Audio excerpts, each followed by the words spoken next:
তো আজ সন্ধ্যায় আমার বাড়িতে এসেছিলো আমার কয়েকটা বন্ধু। যখন ওদেরকে জিজ্ঞাসা করলাম যে কী খাবি, তখন বললো তোর হাতে স্পেশাল পাস্তা খাবো।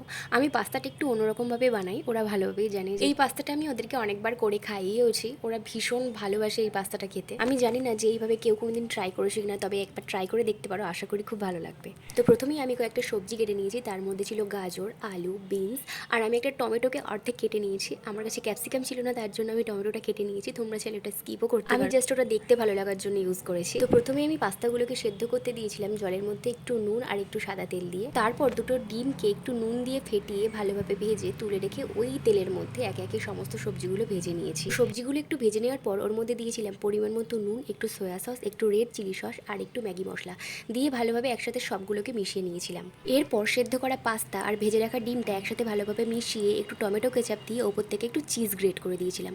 তো এটা খেতে সত্যি খুব সুন্দর হয়, তোমরা একবার ট্রাই করে দেখতে পারো।